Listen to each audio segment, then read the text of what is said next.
Hi folks, J. Patrick Lemarr here again with Chapter 2 of The Witches of Greyfolk. If you tuned in last time for Chapter 1, you know that we're going through this novella chapter by chapter. The last chapter was quite long, so this one's a little bit shorter, I believe. Shouldn't take us as long to get through. And we will continue going through chapters every few days, as often as I'm able to post. And the reason we're doing this, of course, is because we're all quarantined or self-quarantined. We're all stuck at home with not a lot to do. So this is my way of helping you beat the boredom and to revisit a story that I haven't really paid that much attention to in a bit. I'm continuing to write some of these characters, but it's not often that I go back and reread my work. So fun to do this, to take a look at these stories again with you. So that's what we're going to do. As always, I said this before, but I'm going to repeat it again, that I am making the full-length story available for download on my website. It's there now. You'll find those links in the description as well as on the screen. And in addition to that, there'll be links for the other parts of the video, so if you've missed any. So if you're checking in now to Chapter 2 and you didn't see Chapter 1, you'll find the link for that in the description as well. Anyway, and then if you want this story in print as opposed to an ebook version, I have it for sale on my webpage, which is it's jpatricklemarr.com. You go to my store on that website and you'll see the books in print there. This particular story is from Tales of the Evermore Volume 1. It was released as an ebook single, and that's what you'll get for the free download. So feel free to download it and read along, or if you'd rather have the print version, then just hop over to my store and get it there. Okay, so we're in Chapter 2. A little bit of a recap before we jump in. We met our main characters, the wizard Azael, who's a young boy, not fully trained just yet, and then a pirate captain, who's only been referred to up till this point as the captain. They both have been kidnapped and imprisoned by these three sisters, or at least they believe them to be sisters. They are collectively referred to as the Witches of Greyfolk, which is, of course, the title of the story. Azael believes that there are some dark magics at play. The sisters seem to speak in these little rhyming bursts of words, and so Azael's not really sure what they mean by that. He doesn't believe they're spells, but clearly the sisters have some sort of powers.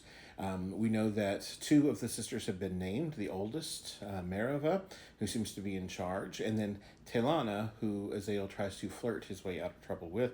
And in the end, he causes enough of a rift between the sisters, or enough difficulty with them, among them, that he is able to whisk he and the captain away.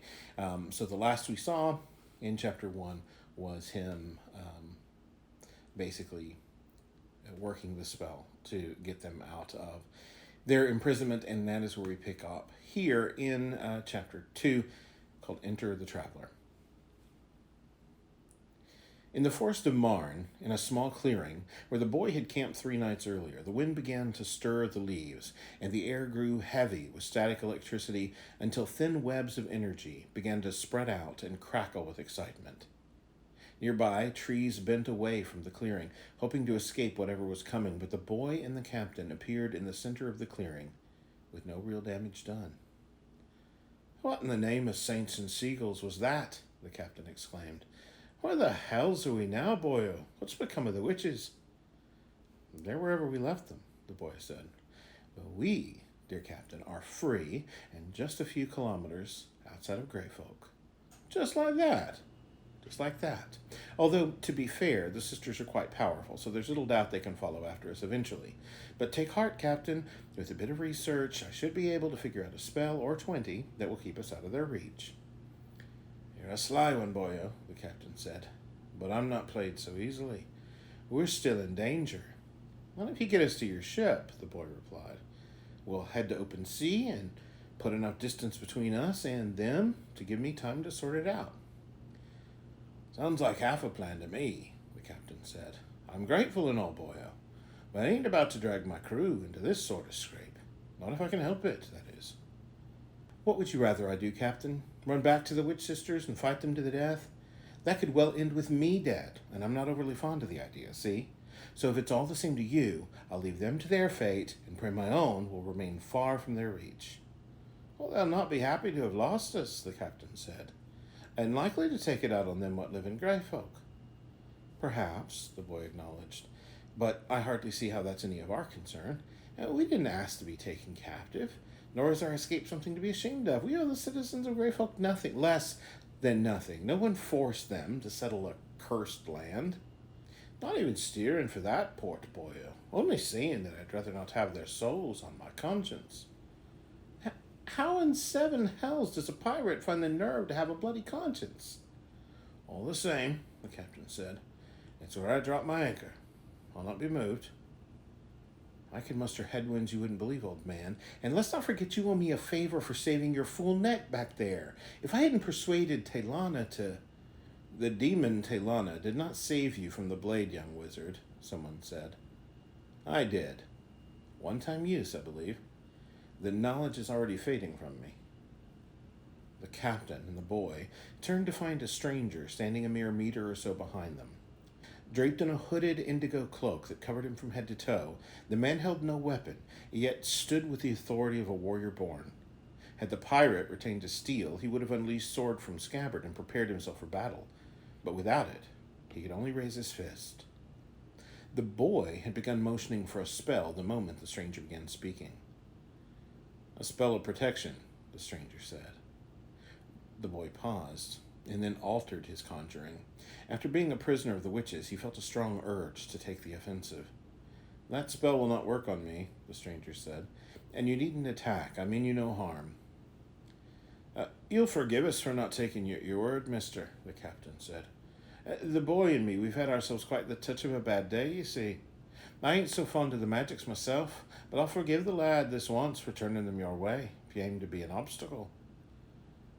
Before the stranger could respond, the boy unleashed his spell.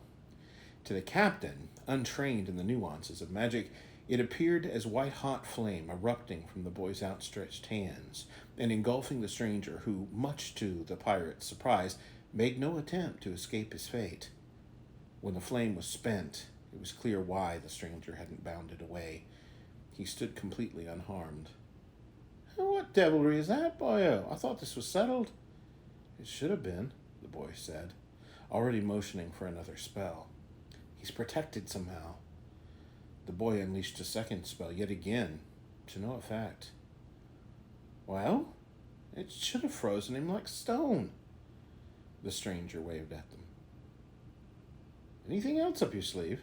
The captain asked the wizard. Nothing that will prove successful, the stranger said. Now, will you listen? Say what you will, the captain said, but be quick about it. The boy and I must away. Not so fast, Captain. I would know how this man protected himself from my spells, the boy huffed. Are you a wizard, stranger? A warlock? Perhaps an elven mage? The stranger stepped toward them, then removed his hood and opened his cloak. Though still a young man compared to the middle-aged captain, he was fully grown into his adulthood, and the determination etched in his cleanly shaven face suggested his journey to maturity had been fraught with much danger and loss.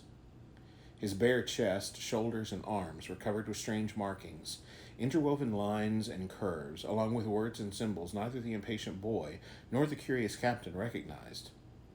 A tattoo more intricate than any the guilds were capable of crafting. The stranger's pants were made of leather stained so darkly blue that they were nearly black, as were the boots laced tightly to his feet. On his right arm was a band of the same leather, strapped tightly from wrist to elbow. On his left, he wore a brace of metal that emitted light from several places along its smooth surface. It pulsed and moaned as if trying to speak. He carried no weapon. I ask you a question, the boy said, and I demand an answer. Wizard? No, not anymore. Warlock? Never. Haven't met one yet that wasn't wicked beyond grace, and there hasn't been an elven mage in many a year that hasn't damned himself with his art. Something you'll soon learn for yourself, the stranger said. Quite simply, I am something you've never encountered, Azael. Is that your name, then? The captain asked the boy. Your real and proper name? You didn't assume it was Boyo, did you, Captain? The boy replied. Yes, Azael is my name. Now I'd like to know how someone unknown to me came to know it. I know a great many things you wish I did not, the stranger said. Many, in fact, that I'd trade dearly to forget. Yet I am needed here, as are you. The witches of Greyfolk are about to spill into that town and rend man, woman, and child for the anger that you've stirred in them. Anger I have stirred? They captured me, chanted me up, and were hoping to devour me. I see no blame for me in that. You charged the cannon with powder, filled it with rusty nails, aimed it at the innocents in Greyfolk, and handed these so-called witches a lit match. What about any of this makes you feel free of responsibility? The stranger began to pace in front of them, moving his fingertips over the strange brace upon his arm. When he did, the lights on its surface changed. Its groans and warbles changed pitch and tone. You, Azael, are a fool, but a powerful fool, and one fully capable of righting this wrong before it's too late. He didn't look at the boy as he spoke.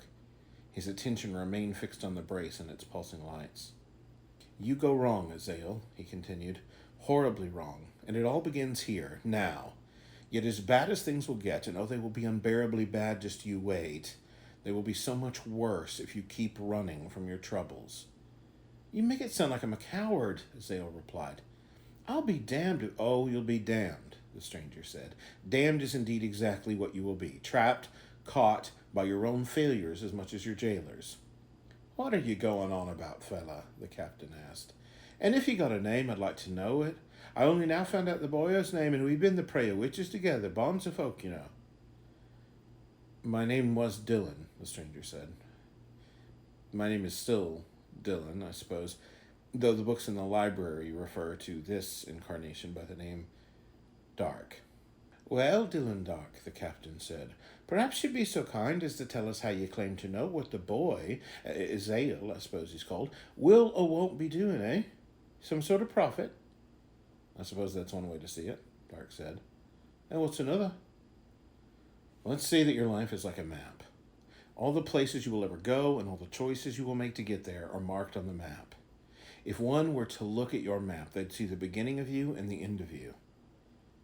And everything that happens between them, the captain said. But ain't no one gets to look at such a map. There is a place beyond here where every story is mapped out. But with a bit of will and wisdom, one can alter the plot a bit, nudge the narrative just enough to turn a happy ending into a horror, or conversely a grave miscalculation into a victory. Gibberish, the boy grumbled. Not if you have access to the stories, or, to return to our original analogy, the maps of a man's journey and know how to read them. You're saying you've seen where the boy's road ends, then? Some sort of trouble? Azael's map stretches out over numerous others, places few will ever encounter. But he doesn't know himself, not as a boy nor as a man, not as thief nor as a wizard. He's either good or evil, depending solely on his ever-changing mood. He damns and saves on nothing but his own detestable whims. Bugger off, Azael said. You don't know me, Dark. I'm no slave to fate, no matter what maps or stories you claim you've seen.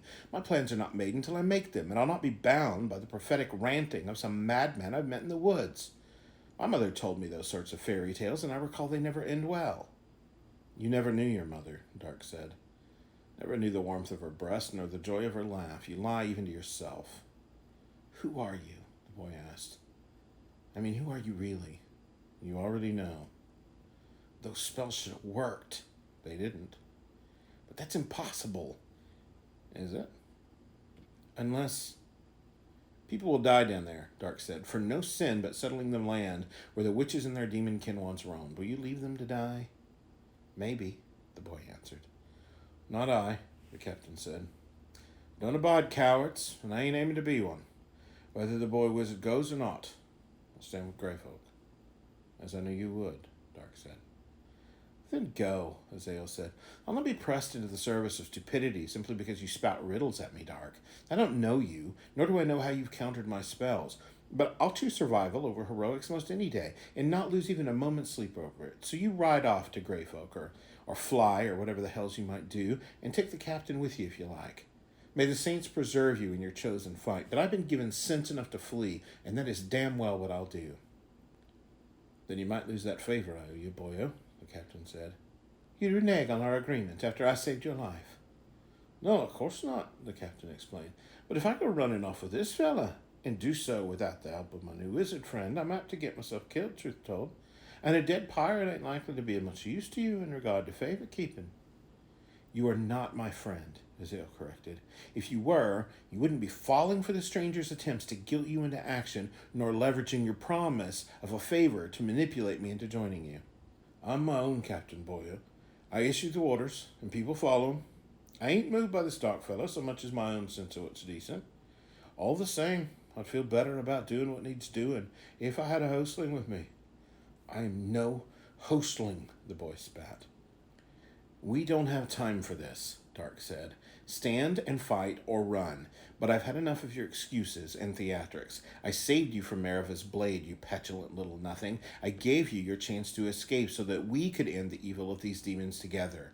It was a pursuit I hoped might reshape things, right your course to a small enough degree that just perhaps you'd reach a better end. Time, however, runs short. Do what you will, but do it now. I grow weary of you. Well, then go, Azale said. My answer was given long ago. The only one wasting time in these woods are you and the pirate. Then that's that, eh? The captain said. This is where we part ways. I'm clear on that point, yes, Azale replied. Unless, of course, your mind might yet be swayed to come with me. Afraid not, boyo. Ain't right sure what I can do for them folk, but I'll not leave 'em to be et by witches. That ain't no mark for a man to leave on the world. Well, then be safe, Captain, the boy said. If you live, I'll come for my favor. Of that I've little doubt. And you, Azale said, pointing to Dark, you'd best do right by him, or I'll come for you. I do not fear you, Azale, Dark said. I fear for you. The captain will need a weapon. He'll have one, Dark said. Now be on your way. Leave us to our planning. And that's it, the end of chapter 2 of The Witches of Greyfolk. I hope you enjoyed that, and I hope you'll join me again for chapter 3, which will be coming in hopefully just a few days. I appreciate you guys logging in, checking in to see this. You'll be seeing this video both on my own channel and on Pop Pop Fizzle. If you haven't watched my wife, Heidi, and I on Pop Pop Fizzle, you can check out some of our movie reviews and discussions that take place on that channel. We're kind of at a standstill with some of those right now because we're prepping for a big move, but there's a lot there that you can go through as you're scrolling through and streaming movies during this quarantine time. You might find some of those reviews helpful. Anyway, that's it for this time. Join us next time for chapter 3 of The Witches of Greyfolk. Bye.